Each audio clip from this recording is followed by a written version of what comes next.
كده يا عبد الجليل يا اخويا، ده انت اخويا الكبير وانا بحترمك، تقف ضدي وتعصي اهل البلد عليا؟ اعمل لك ايه يا ابو وهاب؟ ما انا شايفك عمال تبيع في بلدك واهلك وناسك. الفلوس عمت عينيك ولا ايه؟ لازم تفهم ان اللي انا بعمله ده لصالحك.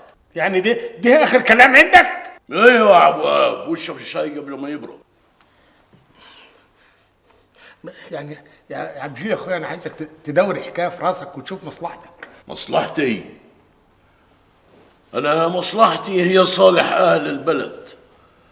انت اللي فكر في كلامي، لانك بكره هتندم، هتقول يا ريتني سمعت كلامك يا عبد الجليل يا اخويا. انا مش فاهم ليه ده كله، شويه انت وشويه عصمت بيه بتحذروني عن عبوعة السباعي. عمل لكم ايه عبوعة السباعي؟ راجل زي الفل وعايز المصلحه للجميع وليا وللناس. كده خليك راكب راسك، بس يا ريتك هتودي روحك وبس. لا، هتجر اهل البلد في رجليك ومعاهم ولدك يا ابو وهاب. انا هعمل اللي فيه صالحي ما دام ما بيضرش حد. السلام عليكم. عليكم السلام ورحمه الله وبركاته. تبقاش تنسى الكلام اللي قلته لك يا ابو وهاب. ايه ماسك في يدك دي ليه؟ مش هتكبر وتبقى راجل وفرحني بيك ولا ايه؟ ايه ده؟ يا ده عايز تقف ولا ايه؟ عايز تمشي بدري؟ ماسك في يدي. هتقعد تطبطب على عيالك دي هيطلعوا مدلعين. ايه يا غريب، مش هتروح لخالك ولا ايه؟ ولا حليت لك قعدة الدار؟ انا مع فوتكم واصل. تعرف يا جميله، لولاش خايف على زعل خالي الحاج عبد الجليل ما كنتش فت البيت واصل. واني الود ودي تقعد جنبي العمر كله، بس لازم تروح لخالك. خليك انت، انا هشوف مين. طيب يلا بالدب يا سيدي، بطل دب، انا جاي اهو. هريدي خير؟ احمد واد خالك عاود عن نجع النهارده، وجابر واد العمده ناويله على نيه. جبت الكلام ده منين؟ سري، كان عن جابر في الارض النهارده، وسمعت الحديث اللي دار بناتهم. سري؟ وانت عارف سري ده ما يدخلش في موضوع الا لما يكون في خراب. اوعاك يكون خد باله منك. لا ما تخافش، هو ما خبرش اني سمعت حاجه واصل، بس انا قلت اجي اقول لك قبل ما ياذوه، والشيخ عبد الجليل ما يستاهلش كده. عشت يا هريدي. همشاني علشان لازم اعاود قبل ما جابر يوعى لغيابي. متشكر يا اخوي، مع الف سلامه.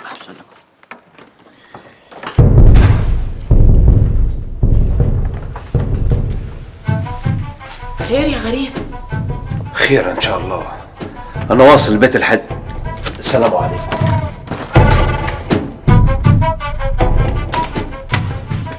خل الحاج وين يا فاطمه؟ مالك يا غريب؟ بقول لك خل الحاج وين؟ جوا. ايه مالك يا غريب؟ فيه ايه؟ روح انت يا فاطمه. حاضر يا ابوي.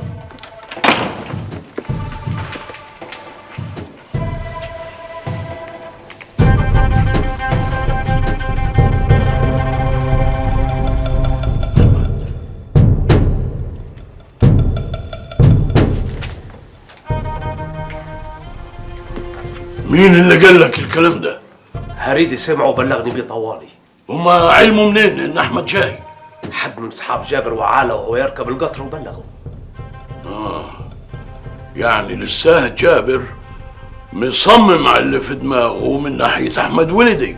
اكيد يا خال، ومش بعيد يكون بعد حد قطر احمد وركب معاه القطر كمان. ولك ايه يا جابر؟ والله ما هتقدر تمس شعره من ناحيه احمد. شور علي يا خال حاج وانا تحت امرك. القطر يوصل سوهاج امتى؟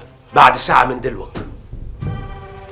اسمع، كلم جماعه ابو ستيت يخلوا كم راجل منيهم يركبوا القطر ورا احمد.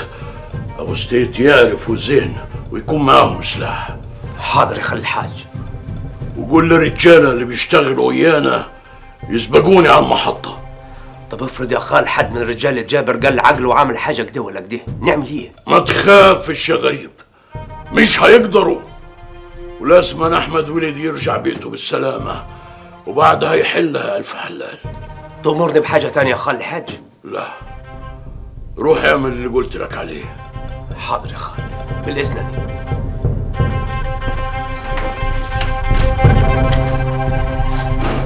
الله عال يا جابر، تطاول على عمك وولد عمك.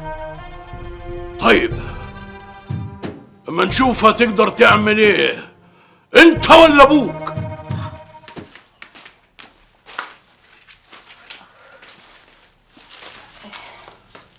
مين يا بنتي؟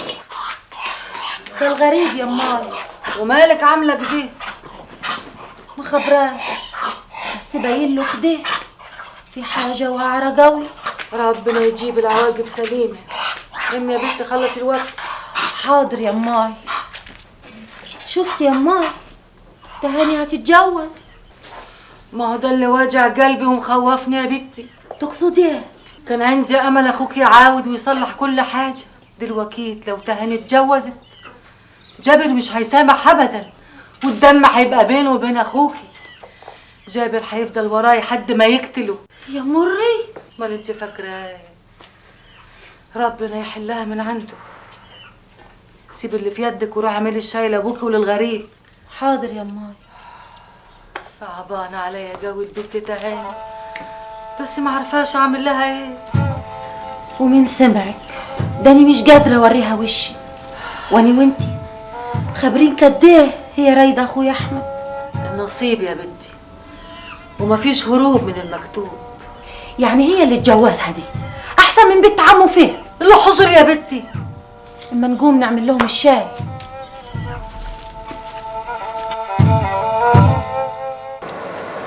بعدين معاك يا نهلة، هتفضلي عامله في نفسك كده لغايه امتى؟ يا حبيبتي اللي حصل حصل وخلاص.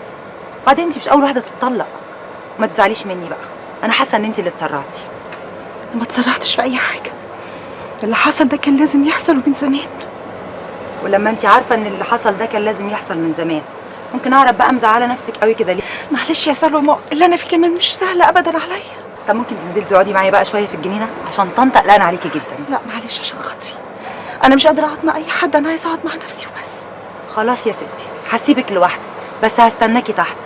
القعده لوحدك مش كويسه، وانت في وسطنا اكيد الامور هتبقى اهون. هحاول، ويا ريت ما تتضايقيش مني. انا اتضايق منك يا نهله؟ اخص عليكي، احنا اخوات واصحاب، انت مش مجرد اخت جوزي وبس. انا عارفه، متشكره قوي على تعبك معايا. ايه الكلام العبيط ده؟ انا ما عملتش اي حاجه، انت حبيبتي. بقول لك ايه، انا هنزل دلوقتي وهقول لطنط انك بقيتي زي الفل وكويسه، وهتنزلي تشربي معانا الشاي في الجنينه، اوكي؟